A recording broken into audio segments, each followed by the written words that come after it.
ফেলে দেওয়া জিনিস দিয়ে যে এত মজাদার ভর্তা হয় সেটা যদি না বানাতাম একদমই বুঝতে পারতাম না। আজকে আমি পটলের খোসা আর আলুর খোসা দিয়ে খুবই মজাদার একটা ভর্তা বানাবো আর আপনাদের মাঝে শেয়ার করব। আসসালামু আলাইকুম সবাইকে। এত মজার ভর্তা খাওয়ার জন্য আমাকে পটলের খোসা আর আলুর খোসা নিতে হলো।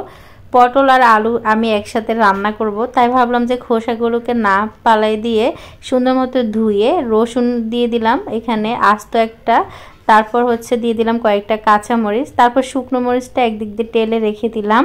অন্য চুলায় আবার কড়াই বসিয়ে সেখানে পর্যাপ্ত পরিমাণে সরিষার তেল দিয়ে একটু লবণ আর একটু কালো জিরা দিয়ে এখানে আমি পটলের খোসা আর আলুর খোসাটাকে ভালো করে ভেজে নিব।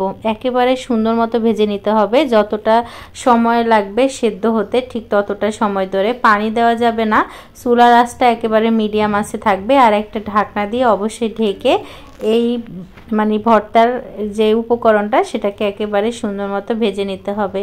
একবার হলো বাসায় এই পেলে দেওয়া খোসা দিয়ে ভর্তা বানিয়ে খেয়ে দেখবেন, এত বেশি মজা লাগে। আমরা বাঙালিরা খাবার টেবিলে মাছ মাংস অন্য যত তরকারি থাকুক না কেন ভর্তার দিকে আমাদের চোখ যাবেই।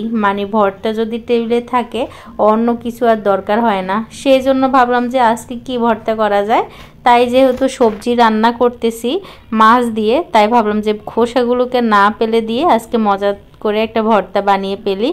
আসলেই এত মজা হয়েছে আমি একদম ভাবতেই পারিনি, কখনোই কিন্তু করিনি, এইবারে প্রথম করলাম। তাও কিন্তু কেন করেছি জানেন, জিনিসপত্রের যে হারে দাম বেড়েছে তাই ভাবলাম এগুলোকে আর পালাইনি। আর খোসাগুলো কিন্তু আমি একটু মোটা মোটা করে কেটে নিয়েছি, দেখতে পাচ্ছেন খুব সুন্দর মতো ভাজা ভাজা হয়ে গিয়েছে, সেদ্ধ হয়ে গিয়েছে।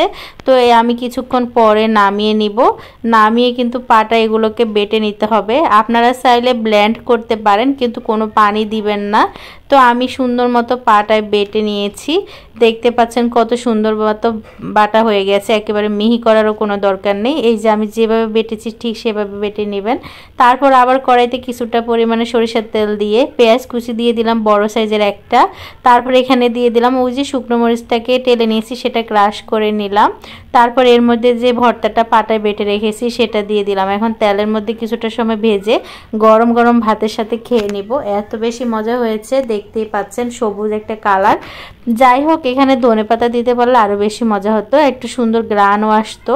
তো আমি এইভাবে বানিয়ে ফেললাম পটল আর আলুর খোসা দিয়ে খুবই মজাদার একটা ভর্তা। পেলে না দিয়ে এভাবে একদিন বানিয়ে খেয়ে দেখবেন আর আমাকে কমেন্ট করে জানাবেন আসলে কেমন হয়েছে। আচ্ছা যাই হোক, যদি ভালো লাগে লাইক কমেন্ট শেয়ার করে দিবেন, অন্যকে দেখার সুযোগ করে দিবেন, যাতে করে আলুর খোসা আর পটলের খোসা না ফেলে দিয়ে একদিন এভাবে ভর্তা বানিয়ে খায়। ভিডিওটি বড় করতে চাচ্ছি না, আজকের মতো এই পর্যন্তই। দেখা হবে নতুন কোনো ভিডিও নিয়ে। সে পর্যন্ত সবাই ভালো থাকুন, সুস্থ থাকুন। আল্লাহ হাফেজ।